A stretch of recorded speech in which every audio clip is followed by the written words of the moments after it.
സുരേഷ് ഗോപിക്കൊപ്പം കേരളത്തിൽ നിന്ന് ജോർജ് കുര്യനും മന്ത്രിയാകും. പ്രധാനമന്ത്രിയുടെ ചായ സൽക്കാരത്തിൽ ജോർജ് കുര്യനും പങ്കെടുത്തു. ശരത് കെ ശശിയാണ് വിവരങ്ങളുമായി ദില്ലിയിൽ നിന്ന് ചേരുന്നത്. ശരത്ത്, അങ്ങനെ ആ സർപ്രൈസ് എൻട്രി കൂടി എത്തിയിരിക്കുകയാണ്. ജോർജ് കുര്യൻ പ്രധാനമന്ത്രിയുടെ ചായ സൽക്കാരത്തിൽ പങ്കെടുത്തിരിക്കുകയാണ്. ന്യൂനപക്ഷ മുഖം, പാർട്ടിയുടെ വർഷങ്ങളായിട്ടുള്ള പാർട്ടിയുടെ വക്താവ്, ഒപ്പം മറ്റെന്തൊക്കെ ഘടകങ്ങൾ, പ്രത്യേകിച്ച് കേരളത്തിൽ ക്രിസ്ത്യൻ വോട്ടുകളിൽ ഉൾപ്പെടെ BJP കടന്നു കയറി എന്ന് തിരിച്ചറിഞ്ഞ് ആ തിരിച്ചറിവിൽ ഒരു മന്ത്രിയെ നൽകുകയാണ് BJP.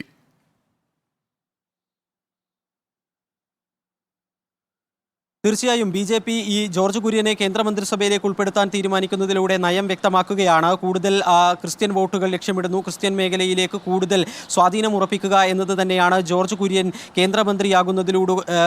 കേന്ദ്രമന്ത്രിയാകുന്നതിലൂടെ BJP ഉദ്ദേശിക്കുന്നത്. വളരെ ഒരു യാദൃശ്ചികമായാണ് നേരത്തെ ജോർജ് കുര്യൻ്റെ പേരൊക്കെ തന്നെ ചർച്ച ചെയ്ത ഘട്ടത്തിൽ അദ്ദേഹം അത് നിഷേധിക്കുകയും ദില്ലി കേരള ഹൗസിൽ നിന്ന് ഞാൻ BJP ആസ്ഥാനത്തേക്ക് പോവുകയാണ്, സത്യപ്രതിജ്ഞാ ചടങ്ങിന് രാഷ്ട്രപതി ഭവനിലേക്ക് പോവുകയാണ് ചെയ്യുക അതിനുശേഷം എന്നതൊക്കെയായിരുന്നു മാധ്യമങ്ങളോട് അനൗപചാരികമായി വിശദീകരിച്ചത്.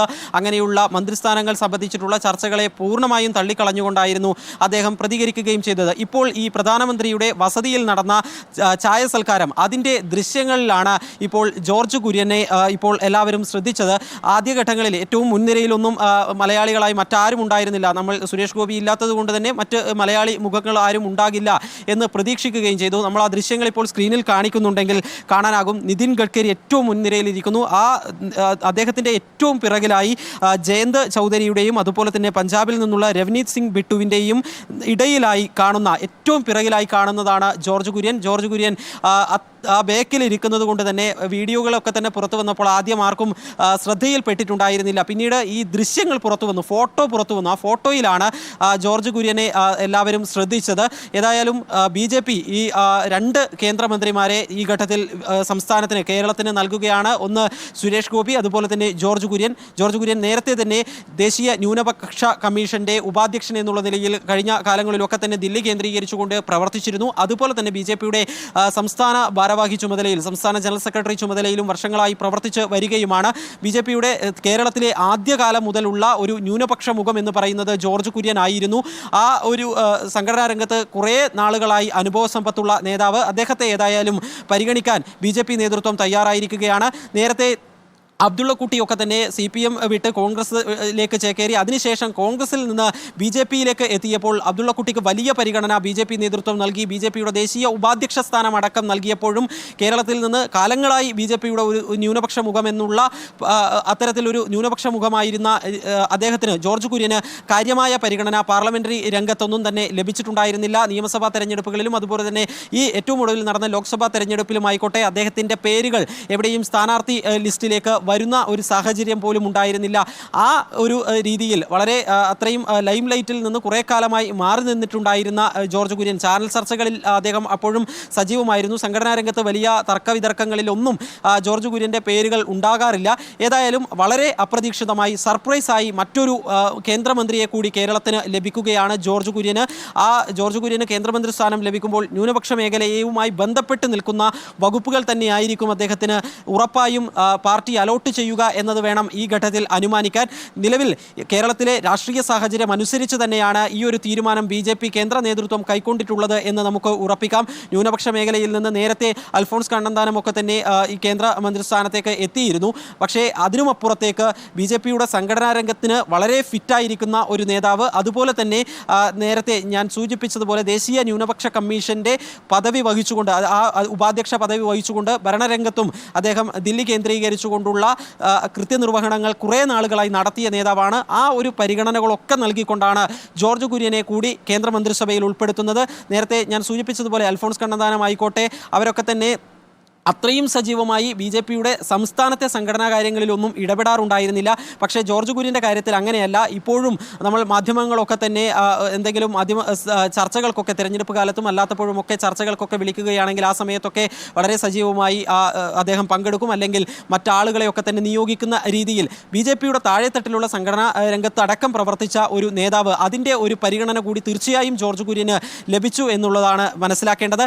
ഇന്ന് രാവിലെ കേരള ഹൗസിൽ അദ്ദേഹം ഉണ്ടായിരുന്നു. കേരള ഹൗസിൽ അദ്ദേഹം എത്തിയ സമയത്ത് ഈ ചർച്ചകൾ ന്യൂനപക്ഷ മേഖലയിൽ നിന്ന് ജോർജ് കുര്യനെ പരിഗണിക്കുന്നു എന്ന രീതിയിലുള്ള ചർച്ചകൾ വന്നപ്പോൾ അതിനോടൊക്കെ തന്നെ കാര്യമായി പ്രതികരിച്ചില്ല. നേരെ പാർട്ടി ഓഫീസിലേക്ക് പോകുമെന്നത് മാത്രമായിരുന്നു പറഞ്ഞത്. സത്യത്തിൽ അപ്പോൾ കേരള ഹൗസിൽ നിന്ന് പാർട്ടി ഓഫീസിലേക്കല്ല പോയത്, ലോക് കല്യാൺ മാർഗിലുള്ള നിയുക്ത പ്രധാനമന്ത്രി നരേന്ദ്രമോദിയുടെ വസതിയിലേക്കാണ് പോയതെന്ന് ഇപ്പോൾ ഈ ദൃശ്യങ്ങൾ പുറത്തു വരുമ്പോൾ വ്യക്തമാവുകയാണ്. ബിനിൽ, ശരത്ത്, വളരെ പ്രധാനപ്പെട്ട കാര്യമാണ്. സുരേഷ് ഗോപിയുടെ ജയത്തിൽ ഉൾപ്പെടെ BJPക്ക് ലഭിച്ചിട്ടുള്ള ക്രൈസ്തവ വോട്ടുകൾ നിർണായകമാണ് എന്നവർ മനസ്സിലാക്കുന്നു. മാത്രമല്ല, പ്രധാനമന്ത്രി നരേന്ദ്രമോദി ഉൾപ്പെടെ നേരത്തെ എറണാകുളത്ത് വരികയും പിന്നീട് തിരുവനന്തപുരത്തും തൃശ്ശൂരും വരുമ്പോഴും എല്ലാം തന്നെ ക്രൈസ്തവ സഭ മേലധ്യക്ഷന്മാരെ നിരന്തരം കാണുന്നുണ്ടായിരുന്നു. അങ്ങനെ ക്രിസ്ത്യൻ സഭകളുമായി നിരന്തരമായ ഒരു ഔട്ട്റീച്ച് ഉണ്ടാക്കാൻ വേണ്ടി BJP ശ്രമിക്കുകയും ക്രിസ്ത്യൻ സഭാ നേതാക്കളുമായി നിരന്തരം ചർച്ച ചെയ്യുകയും നടത്തുകയും ചെയ്തിരുന്നു.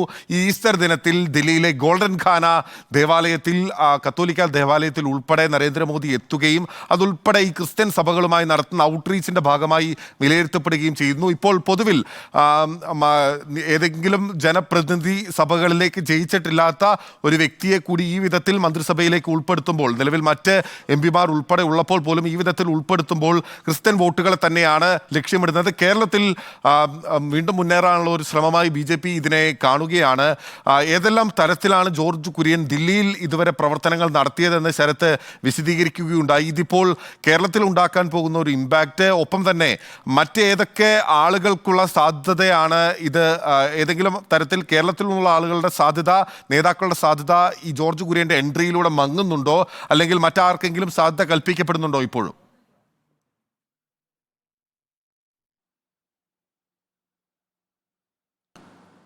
ബിനിൽ, മറ്റൊരു മന്ത്രി എന്ന നിലയിൽ നമ്മൾ സാധ്യതാ ലിസ്റ്റിൽ ഉൾപ്പെടുത്തിയിട്ടുണ്ടായിരുന്നത് രാജീവ് ചന്ദ്രശേഖറിൻ്റെ പേരായിരുന്നു. രാജീവ് ചന്ദ്രശേഖർ തിരുവനന്തപുരത്ത് മത്സരിച്ച് മികച്ച പ്രകടനം കാഴ്ചവെച്ച സാഹചര്യത്തിൽ കർണാടകയിൽ നിന്ന് പാർട്ടി തന്നെ പറഞ്ഞിട്ടാണ് കർണാടക എന്ന ഒരു തൻ്റെ പ്രവർത്തന മണ്ഡലം വിട്ട് തിരുവനന്തപുരത്തേക്ക് രാജീവ് ചന്ദ്രശേഖർ പോയത്. അത്തരമൊരു സാഹചര്യത്തിൽ രാജീവ് ചന്ദ്രശേഖറിനെ കൂടി ഈ കേന്ദ്രമന്ത്രിസഭയിലേക്ക് അക്കോമഡേറ്റ് ചെയ്യാനുള്ള സാധ്യതകൾ ഉണ്ടായിരുന്നു.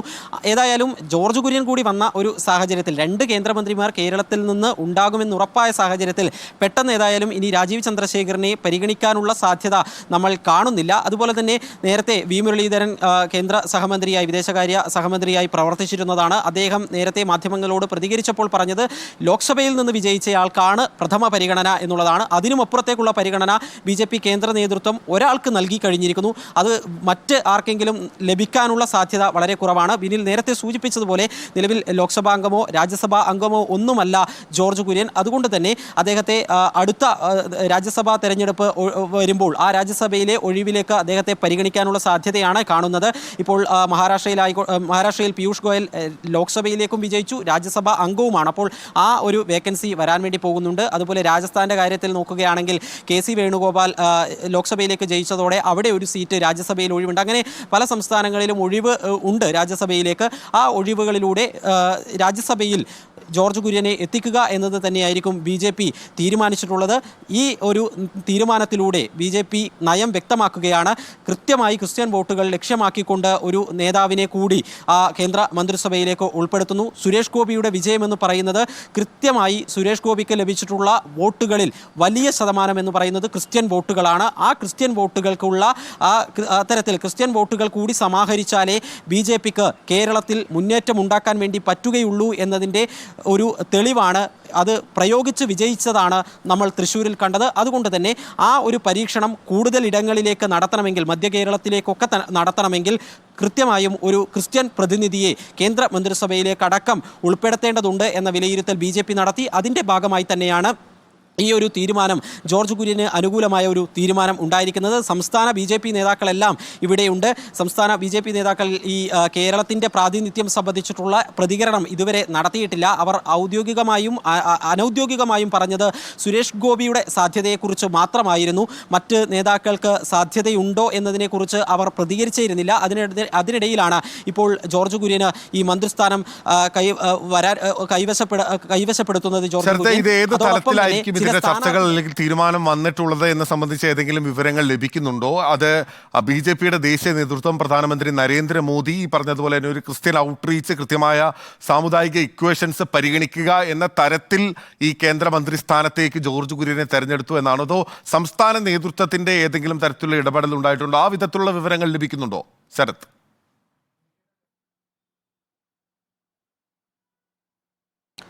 ബിനിൽ, ഞാൻ നേരത്തെ സൂചിപ്പിച്ചതുപോലെ സംസ്ഥാന നേതൃത്വം ജോർജ് കുര്യൻ ഈ ഒരു സാധ്യതയിലുണ്ട് എന്ന രീതിയിലുള്ള ഒരു സന്ദേശങ്ങളോ ഒരു ഔദ്യോഗികമായോ അനൗദ്യോഗികമായോ ഒരു തരത്തിലുള്ള പ്രതികരണമോ നടത്തിയിട്ടില്ല. അപ്പോൾ ഇത് കുറച്ചുകൂടി BJPയുടെ കേന്ദ്ര നേതൃത്വം കൃത്യമായി ഒരു രാഷ്ട്രീയ പദ്ധതിയുടെ ഭാഗമായി തീരുമാനമെടുത്തതാണ് എന്ന് തന്നെ വേണം മനസ്സിലാക്കാൻ. നേരത്തെ ബിനിൽ പറഞ്ഞതുപോലെ ഈ ഈസ്റ്റർ ദിനത്തിൽ പ്രധാനമന്ത്രി ക്രൈസ്തവ ദേവാലയം സന്ദർശിച്ചതടക്കം ഒരു ക്രൈസ്തവ മേഖലയിലേക്ക് കയറുക എന്നുള്ളത് BJP നിശ്ചയിച്ചിട്ടുണ്ടായിരുന്നു. അതിൻ്റെ ഭാഗമായി തന്നെ BJPയുടെ കേന്ദ്ര നേതൃത്വം വളരെ കണക്കുകൂട്ടി തന്നെയാണ് ഇത്തരമൊരു തീരുമാനം എടുത്തിരിക്കുന്നത്. ഏതായാലും സംസ്ഥാന നേതാക്കളുടെ പ്രതികരണം വരേണ്ടിയിരിക്കുന്നു. അവരേതായാലും ഈ ഒരു തീരുമാനത്തെ സ്വാഗതം ചെയ്യുമെന്നുള്ളത്, പരസ്യമായി സ്വാഗതം ചെയ്യുമെന്നുള്ളത് ഉറപ്പാണ്. മറ്റ് മന്ത്രിസ്ഥാനങ്ങൾ ആരെങ്കിലും താല്പര്യപ്പെട്ടിട്ടുണ്ടോ, അവർക്ക് വഴിമുടക്കുന്ന ഒരു തീരുമാനം കേന്ദ്ര നേതൃത്വത്തിൻ്റെ ഭാഗത്തു നിന്ന് ഉണ്ടാവുകയാണോ ചെയ്തത് എന്നതിനെയൊക്കെ സംബന്ധിച്ചിട്ടുള്ള അത്തരത്തിലുള്ള വിവരങ്ങളൊക്കെ തന്നെ പുറത്തു വരാൻ ഇനിയും കാത്തു നിൽക്കേണ്ടതുണ്ട്. ഇതിൽ വളരെ സർപ്രൈസായി ഒരു മന്ത്രിസ്ഥാനം കേരളത്തിന് ലഭിക്കുന്നു. ആദ്യ മണിക്കൂറുകളിൽ അല്ലെങ്കിൽ ഈ തെരഞ്ഞെടുപ്പ് ഫലം വന്ന ശേഷമുള്ള ചർച്ചകളിൽ ഒരിക്കലും ഉയർന്നു വരാത്ത ഒരു പേര്, അതാണ് ജോർജ് കുര്യൻ്റെ പേര്. നമ്മൾ നേരത്തെ ന്യൂനപക്ഷ മുഖം എന്നുള്ള നിലയിൽ അബ്ദുള്ളക്കുട്ടിയൊക്കെ മന്ത്രിസഭയിലേക്ക് വരുമോ എന്നുള്ള ചോദ്യങ്ങൾ, അനിൽ ആന്റണി പത്തനംതിട്ടയിൽ 2,30,000-ഓളം വോട്ടുകൾ പിടിക്കുന്നു. BJP കേന്ദ്ര നേതൃത്വം ഇടപെട്ട് പത്തനംതിട്ടയിൽ മത്സരിപ്പിച്ചയാളാണ്. അപ്പോൾ അനിൽ ആന്റണി ചിലപ്പോൾ മന്ത്രിയാകുമോ എന്നതൊക്കെയുള്ള സാധ്യതകൾ പരിശോധിച്ചിരുന്നു. അങ്ങനെയുള്ള ചർച്ചകളിലൊന്നും ഉയർന്നു വരാത്ത ഒരു പേര് ജോർജ് കുര്യൻ. ആ വ്യക്തിക്ക് ഇപ്പോൾ കേന്ദ്ര മന്ത്രിസ്ഥാനം ലഭിക്കുന്ന ഒരു സാഹചര്യം. BJP കേന്ദ്ര നേതൃത്വം ഏതായാലും ജോർജ് കുര്യന് വേണ്ടി ശക്തമായൊരു നിലപാടെടുത്തിട്ടുണ്ടാകും എന്നത് തന്നെയാണ് മനസ്സിലാക്കേണ്ടത്. ഏതായാലും അദ്ദേഹത്തിൻ്റെ പ്രതികരണം കൂടി നമ്മൾ ശ്രമിക്കുന്നുണ്ട്. ഇതുവരെ അദ്ദേഹത്തെ ഫോണിൽ ബന്ധപ്പെടാൻ സാധിച്ചിട്ടില്ല.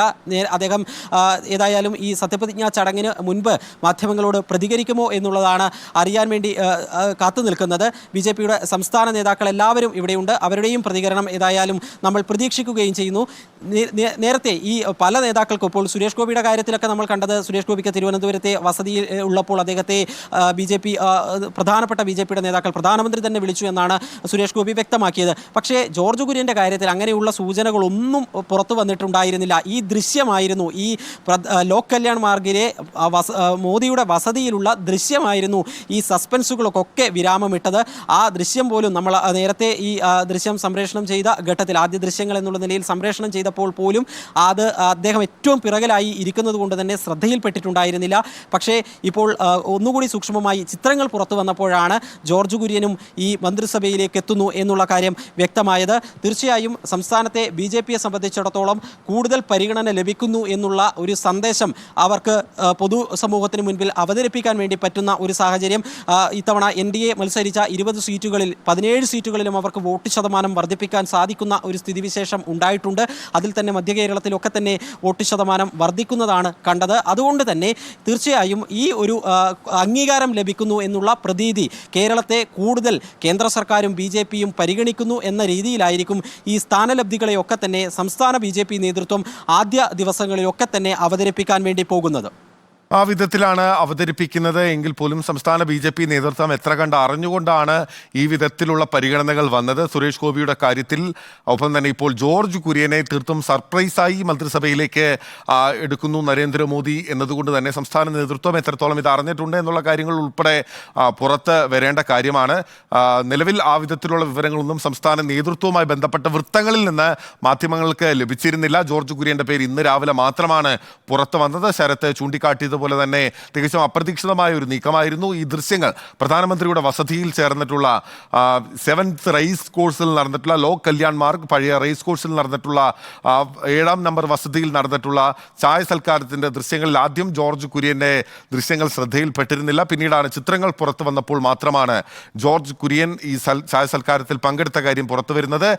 അതിനുശേഷമാണ് സ്ഥിരീകരണം ഉണ്ടാവുകയും ചെയ്യുന്നത്. അദ്ദേഹം BJPയുടെ ദേശീയ ഓഫീസിലേക്ക്, ദീൻ ദയാൽ ഉപാധ്യായ മാർഗിലുള്ള ദേശീയ ഓഫീസിലേക്ക്, കേന്ദ്ര കമ്മിറ്റി ഓഫീസിലേക്ക് പോകുന്നു എന്ന് മാത്രമാണ് മാധ്യമങ്ങളോടും അറിയിച്ചിരുന്നത്. അഭ്യൂഹങ്ങളോടെല്ലാം തന്നെ കാര്യമായ രീതിയിലുള്ള പ്രതികരണങ്ങൾ ജോർജ് കുര്യനും നടത്തിയിരുന്നില്ല. എന്തായാലും ജോർജ് കുര്യനിലൂടെ കേരളത്തിൽ രണ്ടാമതൊരു മന്ത്രിയെ കൂടി ലഭിച്ചിരിക്കുകയാണ്. സുരേഷ് ഗോപി കേന്ദ്രമന്ത്രിയാകുമെന്ന് രാവിലെ 11:30 നരേന്ദ്രമോദിയുടെ ഫോൺ കോൾ നേരിട്ട് സുരേഷ് ഗോപിക്ക് എത്തിയപ്പോൾ തന്നെ വ്യക്തമായതാണ്. അപ്പോൾ ജോർജ് കുര്യനാണ് കേരളത്തിൽ നിന്നുള്ള രണ്ടാമത്തെ മന്ത്രി. കേരളത്തിന് കാര്യമായ രീതിയിലുള്ള പരിഗണന നൽകുകയാണ് നരേന്ദ്രമോദി മോദി സർക്കാർ, മൂന്നാം മോദി സർക്കാർ നിലവിൽ ചെയ്യുന്നത്. ജോർജ് കുര്യനും സുരേഷ് ഗോപിയും ഇന്ന് നരേന്ദ്രമോദിക്കൊപ്പം സത്യവാചകം ചൊല്ലി ഇന്ത്യയുടെ മന്ത്രിമാരായി വിവിധ വകുപ്പുകളെ പ്രതിനിധീകരിച്ച് അധികാരമേൽക്കും.